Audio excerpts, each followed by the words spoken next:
नमस्कार, TPV news में आपका स्वागत है। मैं हूं अखिल जांगिड़। चलिए रुक करते खबरों की तरफ। सीकर के फागलवा गांव में ग्रामीणों ने सेना के जवान और उनके परिजनों को प्रोत्साहित करने की नई परंपरा का शुभारंभ किया है। भारतीय थल सेना में हवलदार सुल्तान सिंह 11 राजपूताना राइफल से फौजी ने 24 साल की सेवा देकर नौशेरा जम्मू एंड कश्मीर से गांव वापस लौटे हैं। हवलदार सुल्तान सिंह का नानी चौराहा पर ग्रामीणों ने चौराहे से लेकर घर तक देशभक्ति गीतों की धुन में भव्य स्वागत किया। इस मौके पर आसपास के गांव से बड़ी संख्या में लोगों ने एकत्र होकर अपनी प्रसन्नता का प्रदर्शन किया। हवलदार सुल्तान सिंह ने बताया कि उन्होंने operation talk Siachen glacier 1998, Kargil लड़ाई 1999 के युद्ध में हिस्सा लिया। भारतीय थल सेना द्वारा उन्हें 2 बार सम्मानित भी किया गया। द्रास में भारतीय सेना द्वारा प्रशस्ति पत्र 2017, निर्देशक मुख्यालय दिल्ली में मेडल से सम्मानित किया गया और साथ में भारतीय सेना में प्रशिक्षण केंद्र में सराहनीय कार्य करने पर भी सम्मानित किया गया। 11 राजपूताना राइफल्स, भारतीय थल सेना की 11 राजपूताना राइफल्स में 24 साल की नौकरी करके हवलदार के पद से रिटायर हुआ हूँ। और मैंने सबसे पहले सियाचिन ग्लेशियर में ड्यूटी ज्वाइन करी। उसके बाद में कारगिल लड़ाई में हिस्सा लिया। उसके बाद में मैं पठानकोट ड्यूटी करी। पठानकोट ड्यूटी करने के बाद मैं अरुणाचल में ड्यूटी करी। अरुणाचल में ड्यूटी करने के बाद मैं फिर जे.एंड.के में ड्यूटी करी और मेरे को लगातार 14 साल जे.एंड.के में, 24 साल की सर्विस के दौरान 14 साल जे.एंड.के में नौकरी करी और मेरे को भारतीय सेना के द्वारा GOC-INC मेडल से 2017 में सम्मानित किया गया।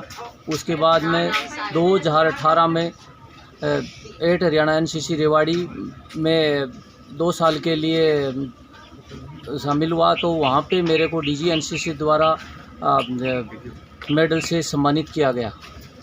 टोंक जिले में स्कूल जाने वाली लड़कियां सुरक्षित नहीं हैं। रास्ते में असामाजिक तत्वों द्वारा लड़कियों के साथ छेड़छाड़ की जाती है।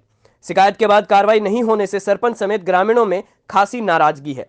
बदमाशों के खिलाफ कार्रवाई और स्कूल स्टाफ को हटाने की मांग को लेकर आज राजवास गांव में ग्रामीणों ने सरकारी उच्च माध्यमिक विद्यालय स्कूल के ताला लगा दिया।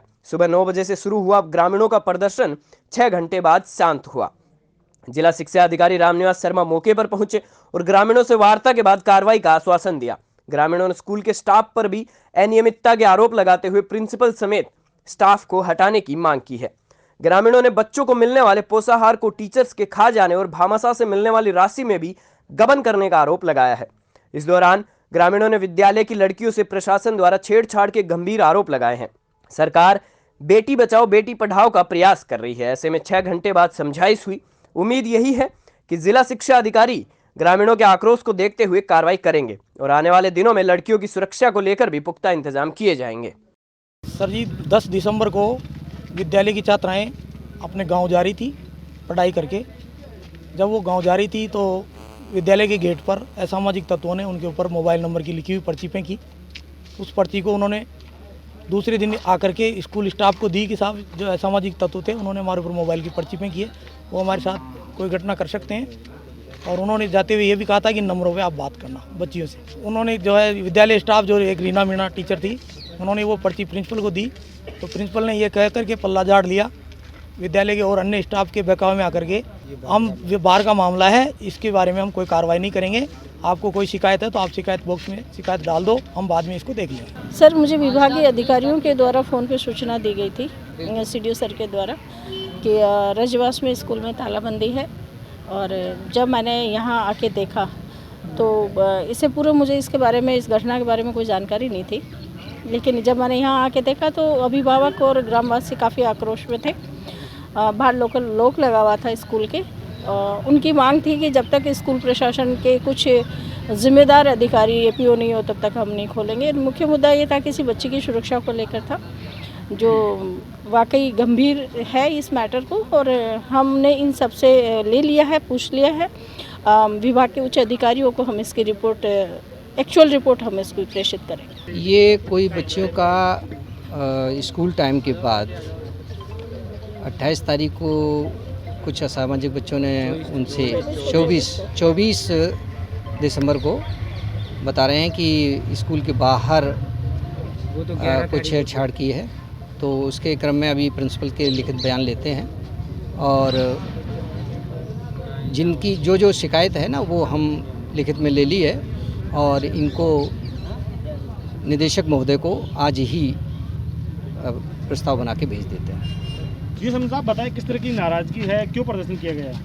प्रदर्शन तो यही है सर, हमारे बच्चे सुरक्षित नहीं है यहाँ, और स्टाफ वालों से जब कहते हैं, प्रिंसिपल मैडम को कहते हैं, तो ये कहते हैं कि बाहर का मामला है, इसलिए गांव वाले पूरे रोष प्रकट किया और प्रिंसिपल को यही कहा कि भाई हमारे बच्चे सुरक्षित नहीं तो इनकी टीसी काट दो।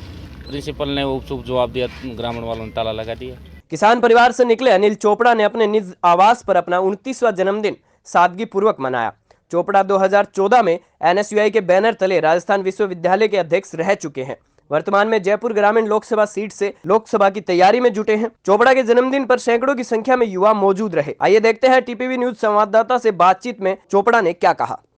किसान परिवार से निकलकर जहां राजस्थान यूनिवर्सिटी में युवाओं के आइकन बने अनिल चोपड़ा आज 1 जनवरी 2022 अपना जन्मदिन विशेष तो मना ही रहे हैं, साथ में सौगात दे रहे हैं युवाओं के लिए 2022 के इस मिलन समारोह पर।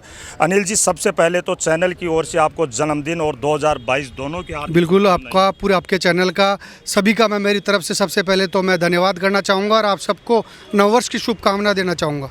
सबसे मेरा पहला प्रश्न यहीं से है कि यूथ को लेकर आपको इस जन्मदिन पर क्या कहना है? देखिए, जिस प्रकार राजस्थान के यूथ ने मुझे 2014 में राजस्थान विश्वविद्यालय का जब छात्र संघ का अध्यक्ष निर्वाचित करवाया था, तो इन सभी युवाओं की महती भूमिका रही थी।